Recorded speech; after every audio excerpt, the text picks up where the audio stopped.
All right.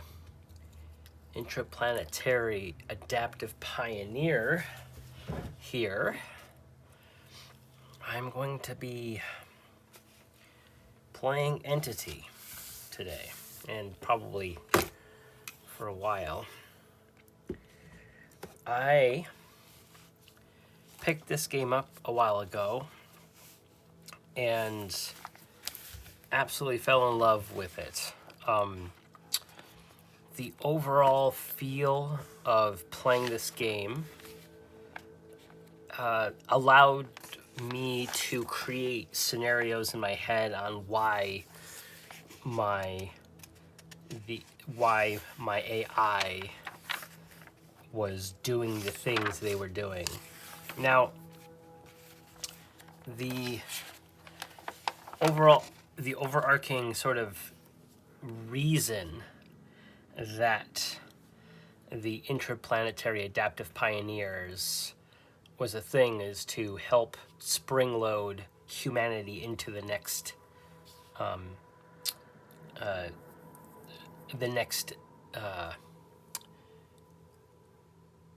reaches of space. But long story short, things went awry, and we are the apparent sole survivor of a mission gone wrong.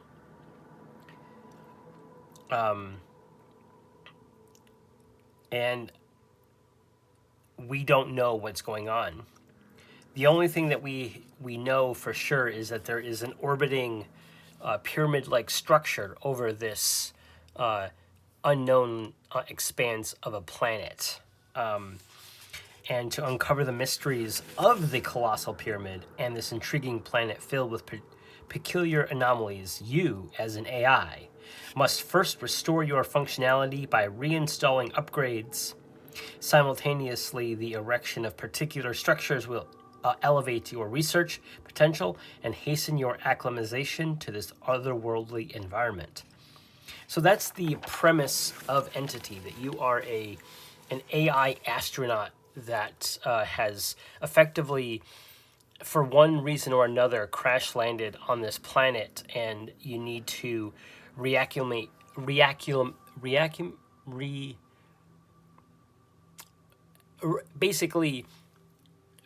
reactualize all of your components. And to do that, you need to go on these missions and acquire materials and such to build structures and to build upgrades for your spacesuit. The game loop is very simplified in terms of it is built on the idea of telling the stories on these things. And I'm going to try to do that a little bit. This game is very procedural and can feel very 1 + 1 = 2, but you can build it out. When I first played the game, I loved the tables that it gave me for the various encounters and the challenges, and the upgrades and everything gave me an idea on what it meant to upgrade my suit versus build structures. But then I purchased the advanced storytelling. One thing of note, this is an expansion, or more of a guide to use the rules that are already in Entity for storytelling purposes and resolutions. The only bit of crunch that was added in this particular document, there's an Ask the Oracle table, which it's a D10 table. It works just fine. But if you have your own Oracle, you can use that as well. But the main thing that is really nice is they added a custom encounter builder. And this I like because the challenges and the encounters that utilize the various edges of the traits can feel repetitive if you want to play this game for a long time. So the author Peter Schultz created a really cool way of adding more variety to the challenges by making the tables to create them to us, which is awesome. I'm not going to go over each of the rules and stuff until I go over them, but over a cursory look, these add some well-needed tables that are a little specific but very generalized as for a NASA Punk style solo AI game. So that's what I'm going to be doing today. I actually created a bit of a resource well, one for resources, one for energy, and one for data. And as a reminder, I start off with 10 energy, every mission, 0 resources, and 0 data. I got my 3 dice for regular dice rolls, my action roll, and in case I have to roll with advantage or disadvantage, I got my 3rd dice. I also have my well of resources here in my little IAP entity box that I made. I'm feeling a little foggy, but I feel that I still wanted to play the game. And since this is a narrative game, I still wanted to record myself. So I apologize if I sound a little bit foggy or if I'm spacey. But I want to sort of create my character on the fly as I would normally do it. I also decided to use this captain's logbook that I got, and I forget who gave it to me, but it's just a book of stardate, location, log, and then supplemental. It has space distance conversions and warp factors and stuff like that, and it's really cool. I'm gonna utilize it for my journal today. I wrote down some quick notes for me. I don't know if anyone else can even read my chicken scratch, but I wrote down the tables that I would use the most, which is the travel encounter table, the location encounter table, the oracle table, and the keywords and findings. The keywords are just a list of the edges that your character uses, and the findings is the various resources that you can pick up, data, resource, and energy. And these two are used to create the challenges for your character and all of that. I have a kind of a weird, not weird, but a reminder flowchart on the things that my character can do and what I need to do to create a character and then go on the various missions. And then I have a character sheet, if you will, the Intraplanetary Adaptive Pioneer designation, which I'd put my name here. And then we have technology, analytics, adaptivity, and their respective edges here. So these are the traits, and these are the edges. Robotics, infotech, engineering, physics, biology, chemistry, survival, communication, and navigation. And then my spacesuit with the 20 slots right here. This spot is left blank mostly for notes or anything like that. I feel like my next page, I might have my structures, and then I'll start the actual adventure, like the data and the journaling, if you will, on this page. So I'm just gonna write that here. Structures built. because built. I don't even know how to spell built, but I will fix that later. Structures built. The cycle of this game is that you go on missions and you pick a particular mission to either upgrade your spacesuit or build a structure. And each of those costs a particular number of aspects.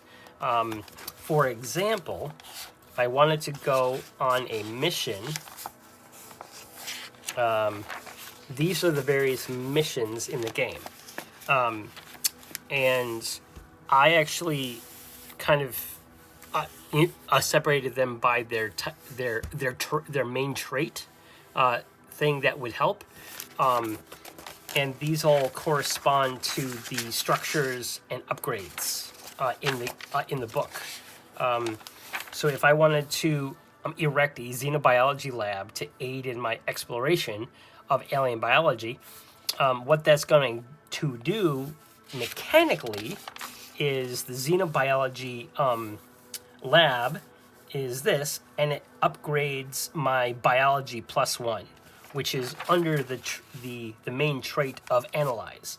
So I kind of segmented all of these tables to make sense to me that they were all related. That being said, the aspects are the main sort of ingredients needed to build these various things. I haven't quite solidified how my character is going to do these things. It is implied it could be as simple as like your suit has an suit 3D printer, or that you have a prototype scanner that can unfold into a small workshop type of space, and then go from there. I haven't really figured out how I best want to have that explained. And seeing as this is like a NASA punk feel, at least that is what the author has been going for. Even though we might run into alien creatures and alien things and anomalies that aren't quite within the modern science, and definitely supernatural or even future science that might happen, I still want to have that feel of the there's a really good picture right here of Intraplanetary adaptive pioneer wandering through a tunnel. And I like this idea of isolation but familiarity with this picture. So I kind of want to have that feel with the astronaut itself. So let's start with the thing that we need to do first. So we have 3 traits: technology, analytics, and adaptivity. I need to put the various numbers 5, 4, and 3 within these traits. Just because I think I want to do 5 for adaptivity, 4 for technology, and 3 for analytics. And then I need to distribute 1, 2, and 3 within each of the sub edges. So for technology, that's robotics, infotech, and engineering. And so for robotics, infotech, I think for infotech, that's more like software and stuff like that. I think I'm actually going to do 3 for that, 2 for engineering, and 1 for robotics.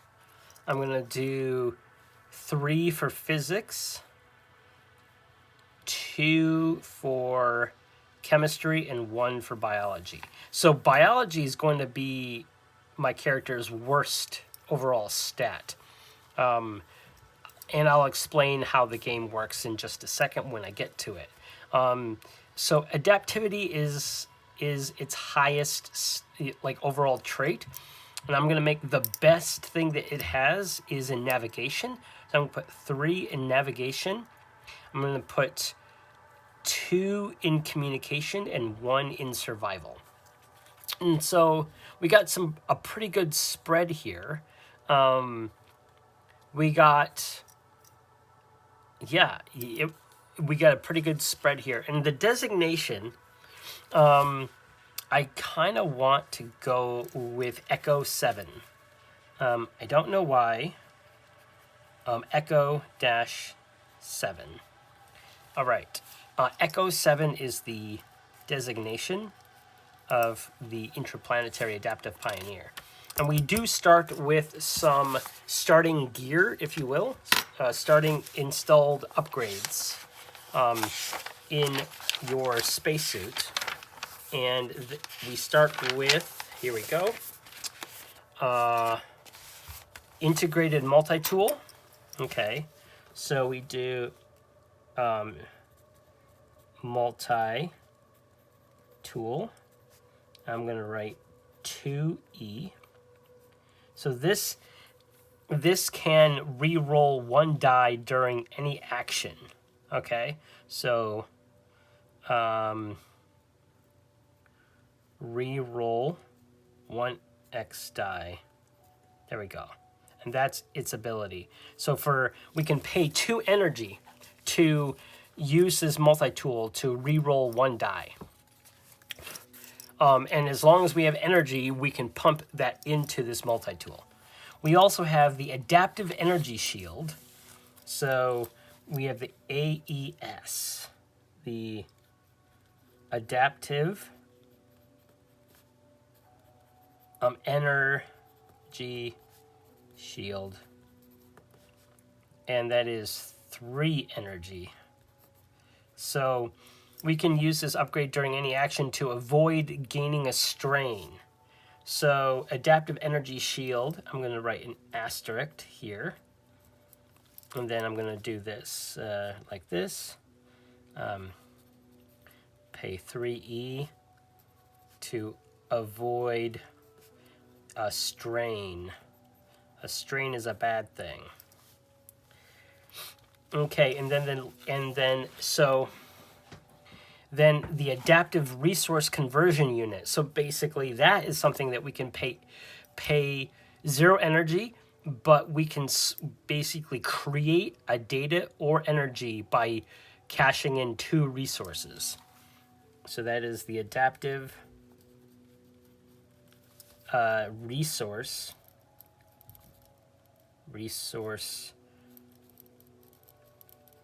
conversion unit, and that is another asterisk. 1 and 2. Okay, so this is pay 2R 2 resources, right? For +1 data or +1 energy. So we can get +1 data or +1 energy by installing two resources from what these are abstracted things. The data is abstracted, and so is the resources, and the aspects as well. That's one thing I can do is I can create another one of these for aspects, just to have a visual guide on how many aspects I have and need. Okay, so those are the 3 pre-installed tools I have in my spacesuit. The multi-tool, which I can pay 2 energy to re-roll 1 dice. The adaptive energy shield. For 3 energy, I can pay to avoid 1 strain on my spacesuit. And the adaptive resource conversion unit, which I can pay 2 resources to convert that into 1 data or 1 energy. Okay, so one thing I need to do next is figure out what mission that I want to go on to. So there are currently 21 missions, and 3 of which are repeatable missions. These ones, well, repeatable up to 5 times. I do want to, I did play one full mission before, but this time I kind of want to go through this entire thing. I kind of want to set the stage and what kind of planet are we on right now? Like where is like home base, right? Where's home base? Where are we going to build our structures, right? So what I do want to do is go to the advanced storytelling PDF, and I actually just printed both of these out and then stapled them together. Just because, again, as I like my physical copies of stuff. All right, so I want to do a terrain feature. Okay, so we're gonna kind of build out our structure area and what it looks like first. So I got D100 here, so I'm going to use this black dye and this red and black dye. So I always read the darker color first. 84. So 84, we have mysterious sacrificial platform. Interesting. So the location feature. So what we have here, feature, okay, is a mysterious sacrificial platform. All right. Mysterious sacrificial platform. Okay. That is very strange location feature. And so this area is basically where we're going to come back to. And maybe we will learn more about this area as we play, right? All right, let's put these guys up there. There we go. That's better. Okay. I also want, let's see. I don't want any of this stuff right now. What we can see.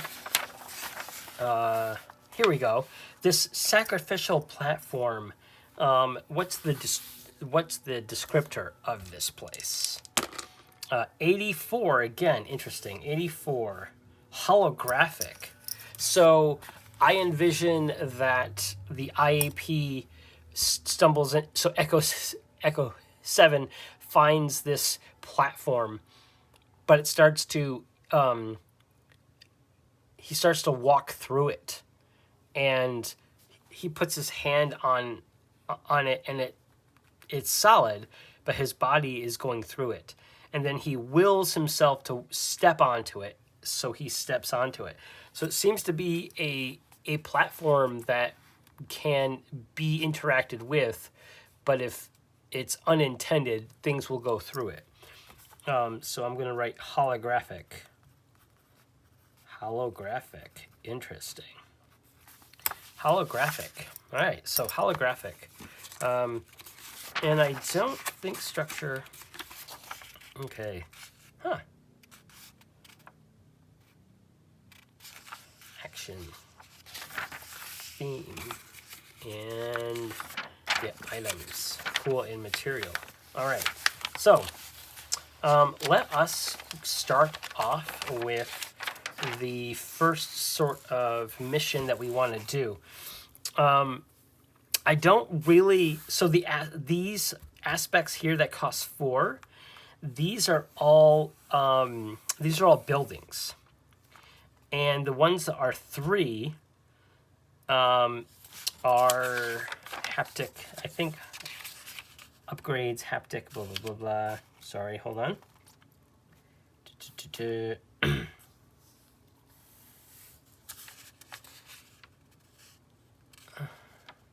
Oh, right. So the ones that cost 4 are structures for sure. And then some of the ones that cost 3 are also structures. I don't remember, so I'm not really going to care about it too much right now. I kind of want to... I don't really know which one to go for, but let's look at my character sheet here. And so our lowest stat is biology within analytics. Biology might be something to go for. So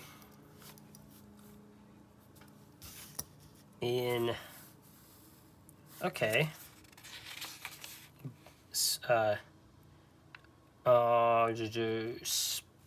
Alien flora repository. Alien flora repository. Reroll a single dice roll. We could go through for that, or biology lab gain +1 biology. So do we want to re-roll in biology or gain +1 biology? I think I want to gain +1 biology. So because biology kind of sucks, so let's try to boost that up. So our first mission that we're going to take is, so we are going to do, mission, the alien life forms. So alien life forms. And that mission is to erect a xenobiology lab. So we got xenobiology lab is 4 aspects. So I'm going to do a kind of like this and do aspects. And we're going to need 1, 2, 3, 4 aspects for a xenobiology lab. Cool. And this will be a +1 biology when completed. Sweet.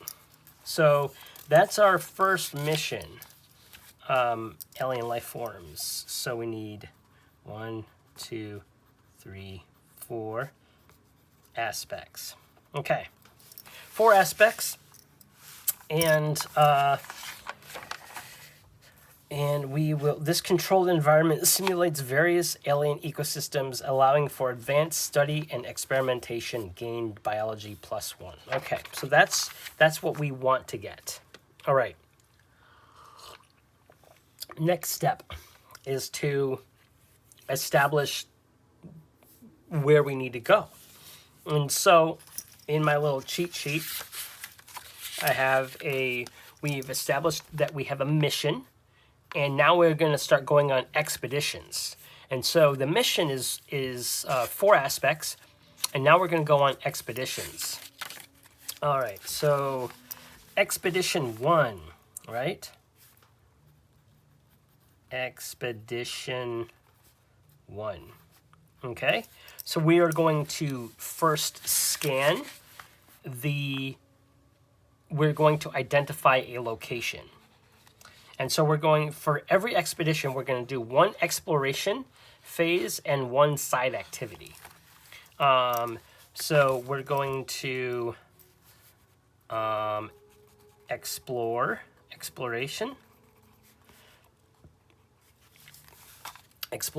So first things first, let's roll on the location table. Where the location table? Where is location table? Here we go. D100. We got 13.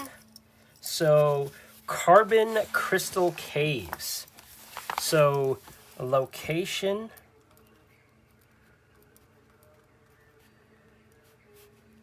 Carbon crystal caves. All right. Network of caves shimmering with geometric carbon crystals, reflecting a myriad of colors. Location. All right. All right, so I'm going to write reflective, right? Reflective and colorful, and reflective, colorful, and shimmering. Those will be some good sort of, what do you call, descriptive words for me. Carbon crystal caves. All right, so that's where we're going. Now we need to decide. Well, not decide. Now we need to roll for our travel. So I'm gonna roll. I'm gonna roll on the travel encounter. Now I know that we can pump data into. Well, we don't have any data, but we could get data by doing a side activity. We could collect data, which is analyze plus 4, and our analyze is 3. So we could collect data. So we would have to roll a 7 or under to collect data, and if we do, we would gain 3 data. I kind of like that. In case, you know what? I think I'm going to do that. So I'm going to collect data of the areas. So I envision that we scan the location, right? And then we're going to do a side activity. And now we can only do one of these things. So we're going to collect the data. So that is going to be 7 is the number that we need to be at or underneath for both of the dice. Okay, we got a 4 and a 1. So this is a full success. So how the game works is that this is going to feel familiar to people who have played Ironsworn. So this is an action roll that we just did. So we made an action roll versus our difficulty, our challenge, our, what's it called? It is with our, oh my lord, challenge rating or something like that. Challenge rating. Wow. I am drawing a huge blank on action difficulty class. There we go. So our difficulty class is actually set not by a dice or any external factors, but our character sheet. So the difficulty class for analytics for the collect data is 4 plus your trait number. So that would be 7. And for other challenges, if we're trying to do some biology, our difficulty class would be 4 or under, and that would be kind of difficult. And both of the dice if both of the dice are underneath that difficulty class, then that is a full success. If only one of the dice is underneath a difficulty class, it's a partial success. If both of the dice are above your difficulty class, then that is a failure. Now, a partial success, you get what you want, but you gain a strain. And a strain is kind of like old school item slot kind of a damage where you have a set number of slots that you can carry things. And in this spacesuit, you have 20. And every time that you get a partial success and you need to take a strain, barring any other situations that might remove them, but a strain is you have to cross off one of these available slots. And I write strain like this. And I just fill it out. And it could manifest itself narratively as your suit is malfunctioning a little bit, but you still have a full function if at any point you fill up your entire inventory with strains and you have to start removing things that you've installed, then that thing is unavailable. So if the next time that I would get a strain right here, then I would have to choose one of these, three installed upgrades, and I would have to temporarily remove it. And that means I can't use that. It means that particular, say that I have to take out the adaptive resource conversion unit. That means I can't use that upgrade until the mission is over. You lose all strains at the end of every mission. The only difference after that is that if you do a full failure, say that you could not succeed or make something succeed, and you have a full failure on your action roll, that means that you have an impairment. An impairment is the same thing as a strain, but it never goes away. And the only way to remove an impairment is to be destroyed. And so full failures are really brutal in this game. They're really brutal. When I was first playtesting it for myself a long time ago, I had some bad rolls over and over and over again. I think my first AI character, I think within like 2 missions had like eight impairments. That was pretty brutal. Okay, so Echo 7, it did fully collect data, so did succeed. So I'm going to write here. Did succeed, so it's going to gain. We're going to gain 3 data. So I'm going to take 3 of these blue cubes, and these are going to be my representation of data for the game.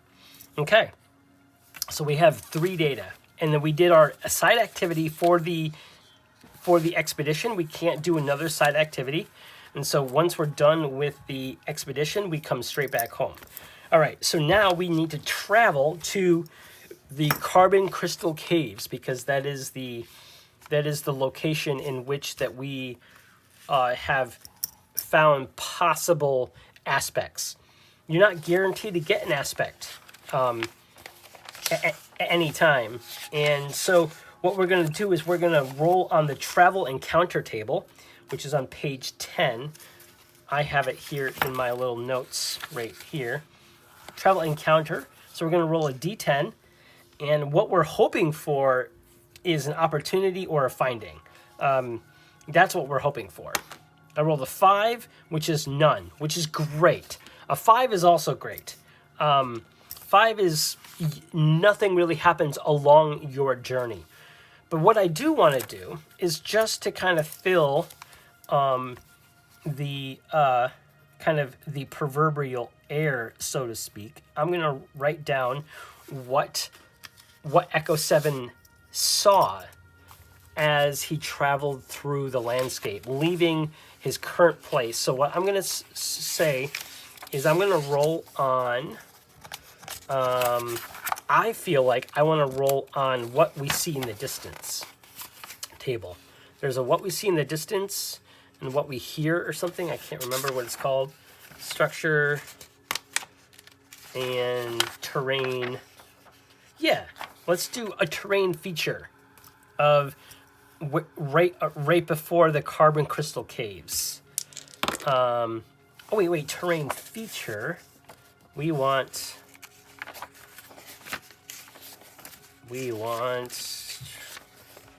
scripture. Oh yeah, what you can see in the distance. There we go. That's what we want. 53.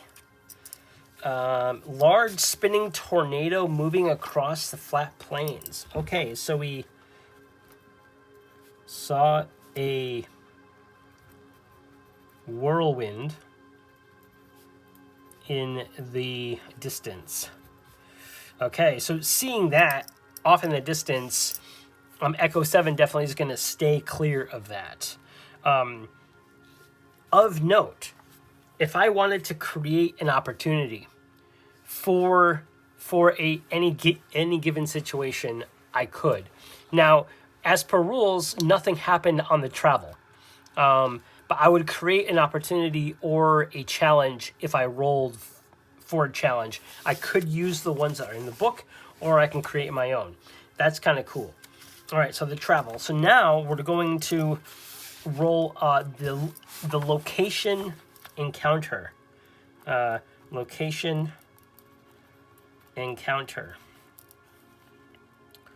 Okay, the location encounter is, we have, location encounter, various options here. There could be a threat 3 or threat 2, lots of challenges. Basically, every single one is going to have a challenge. Some might be ones that we have to basically figure out and solve 3 times in a row, twice in a row, at disadvantage, meaning that we have to roll 3 dice and pick the 2 least favorable dice. And then we have a challenge and an opportunity with a disadvantage.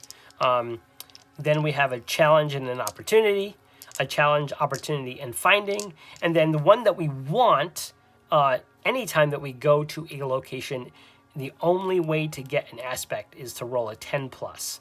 A challenge, opportunity, a finding, then an aspect. And the only way to do this is to roll a 10 on a d10. Honestly, that's not very likely, right? But you can mitigate that by adding 1 to a roll by spending data. You can spend data as a 1-to-1 ratio. So you spend 1 data and you gain +1 on the dice roll. And how I envision that in terms of like the lore and, mechanically that's really cool. But you use the data that you've acquired about the travel that you've been on. And when you arrive, you are better suited for the situation. And so you're more likely to roll a better situation. And it also means that you mitigate the chances of these lower numbers. So if I spend all 3 of this data, I effectively have a +3 on this roll, which effectively means that the lowest number that I could roll is a 4, which is a threat level 2, which means I'll never ever roll the challenge threat level 3 encounter. So that's something to keep of note too. So I think I am going to spend all 3 data to the data that I use. I'm actually going to roll for that, right? I'm actually going to roll for that. There is a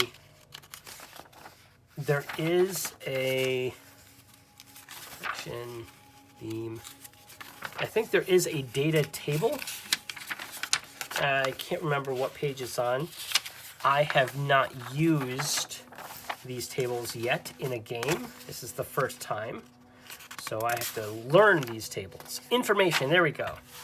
Okay, so I might re-roll this in case if it doesn't happen, if it doesn't make sense. The location that we're going to is a crystal cave, carbon crystal caves that's colorful, shimmering, and reflective. There was no enemies or there was no fauna on the way. There was a whirlwind in the distance. So what I'm going to do is I'm going to roll the information, and I'm using this as the data that helps me with the upcoming encounter.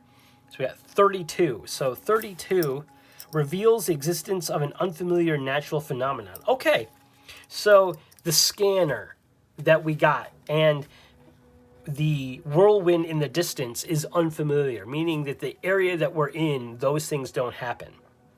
So Echo 7 takes that information, internalizes it, and then uses all the available data to hopefully get a better roll on his on his location encounter table. So that's what we're going to do. So we're going to roll a d10 and add 3 because I spent 3 data. 2 plus 3 is 5. So 5 is challenge, just a regular challenge at disadvantage. So we're going to roll.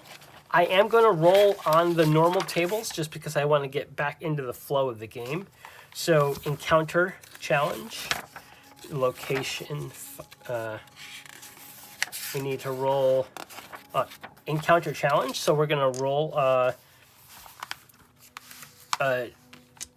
D100 to see what kind of challenge it is. All right, so 24 is an alien parasitic software tries to interface with your systems, aiming to turn off your power supply. Okay, so we have a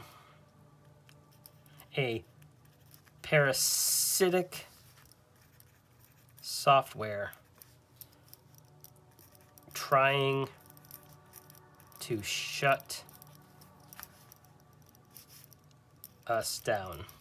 Okay, so the keywords here that are available to us, information technology. Oh, that's really the only thing that we can use is infotech. Infotech. Okay, so infotech, we need to succeed in this roll. All right, but we need to roll at disadvantage.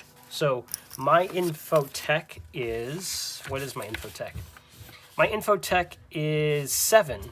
So I need to roll a 7 or lower on this dice with disadvantage. So I have to get rid of this 2 because that is a better number, and the 3 and the 10 stay. Okay, so that would mean that this is a partial success. So a partial success is that we succeed in passing the challenge. All right, so we passed the challenge. Now, unfortunately, this was the only thing here. So the parasitic software trying to shut us down, infotech, was a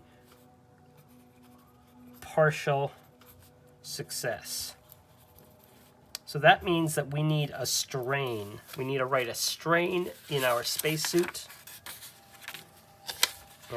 Strain. I'm going to just start from the bottom. Strain. Okay. So that was the first expedition. So expedition 1, we scanned for the carbon crystal caves and found that there could be something there. We collected data on it, and we saw a whirlwind in the distance. But when we got there, a parasitic software tried to shut us down, and we utilized our infotech skill with partial success, but in doing so, part of our spacesuit got damaged and now has a strain. So now we have expedition number 2 to go to. So that's the first expedition. So the first expedition didn't really get us anything.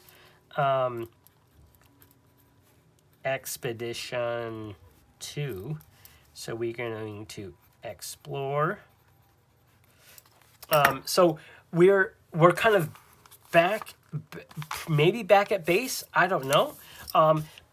But the software that we ran into, I feel it needs a structure.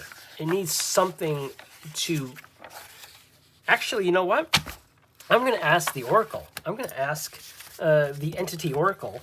It's a simple D10. It's a D10. So, was the parasitic software part of this shimmering cave itself? Was it a natural phenomenon? Was it part of the cave or was it part of a structure? So I'm going to say, was it part of a structure? 7. Yes. Okay. So it was part of the cave. So it was built into the cave. So that's interesting. The carbon crystal caves had natural, quote, software that was incompatible to us. So maybe our entity, like the spacesuit, interpreted the wall of this shimmering and reflective carbon crystal caves as like a silicone based like interface, and we tried to jack into it to learn about it and maybe find an aspect, but in doing so we only found that parasitic software. But thankfully we were able to do some quick reprogramming and jack out just in time before more damages was done. So writing off this section, we're probably hopefully never going to come back here. We're going to go on our next exploration, and I think I want to. I could have used the multi-tool, the 2 energy, to re-roll a die. I forgot about that, and I forgot about using the adaptive energy, but the strain is gone anyway. In between each. Wait, hold on. No. I'm gonna double check that. I don't think the strain is actually gone. Yeah. Every mission was 0. So we're currently on 1 mission. Yep. Okay. So we have a full capacity of 10. Right. So I still have the strain. The strain will be here until the mission is complete. Got it. Yep. Okay. That's good to know. Got it. All right. So now we need to find another location. Explore. So we're gonna do. Do we want to do a side activity now? Yes. Let's do a side activity. Collect data is good, but we could. We don't need to repair. We could collect resources. Because resources we can't. Our resources are actually fairly good. Resources are adaptivity, and we would gain 5 resources. If we do that twice, for every 2 missions if we successfully get the resources, we would get 10 resources. And on the third, oh my lord, math and words, after the second mission, after we collected 5 resources twice, so we have 10 resources, on the third time that we do side activity, we could implement an upgrade. So we could install an upgrade. Now, upgrades are a little bit different. This is a list of upgrades accessible to you from the game's beginning. You cannot implement an upgrade more than once. Upgrades require energy to use.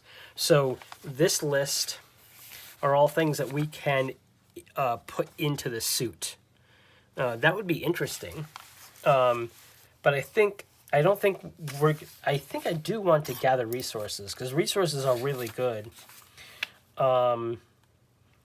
They are temporary, meaning that if I die, if my character dies, these are gone. And the buildings are permanent, but those are the missions anyway. So what do I want to do? I could recharge. We don't need to recharge energy. We got plenty. Gather resources, collect data. You know what? I think I'm going to collect data, because that's how we. Yes, I think I'm going to collect data first. So let's roll against 7 for us. 7 and 10, so we got that one. I'm going to use 2 energy to re-roll a die. I'm going to use 2 energy to re-roll this one, and hopefully it's underneath a 7. I'm going to use 2 energy to do it again. You know what? No, I'm not going to do that. Yeah, so I'm just going to have that a mixed success. So we gain a strain for this, but we do gain 2 or 3 data. The maths of like mitigating the resources and utilizing the resources to transfer, various things into other things. That's part of the fun for this game too, is that it's kind of mathematical, but allows you to sort of sit back and say like, what was that like? Now, because that was a partial success, that was a strain, and that's what I put. So the side activity, we collected data. Now that was a partial success. Partial. So I could just narrate like what might have happened, but I kind of want to sort of log the information that we learned. Let's do that. 51 reveals an in-depth information of a significant expedition. Okay, reveals in-depth information about. So we've learned something. We have learned something notable and useful for the upcoming expedition. Learned useful info about next location. Speaking of, now we need to roll for location. Now this is us scanning the area, and again, mechanically the location doesn't do anything, just like all this other stuff. But it is fun. It helps us kind of wrap our head around this sort of mathematical loop. All right, where are we going? Read this one first. So that's 4. A phosphorescent jungle. Interesting. Phosphorescent jungle. Okay. So a glowing forest with strange luminescent plant life, providing an eerie glow in the alien night. I think I'm going to pause here. I got other stuff that is alerting me off in the distance. So I think I'm going to sort of wrap things up for right now, but I think I will come back to this fairly soon, and we will continue off where Echo 7 has collected data and has learned something interesting about a far-off phosphorescent jungle that hopefully the journey there will be fruitful and easy, and then when we arrive there, this place will provide hopefully an aspect for our alien life form mission to build a xenobiology lab. And what this aspect might be, don't know. It might be some samples of some critters on the planet. We can roll those up, but those we will have to figure out next time when I play Entity. But until then, I'll see you on the flip side. Peace.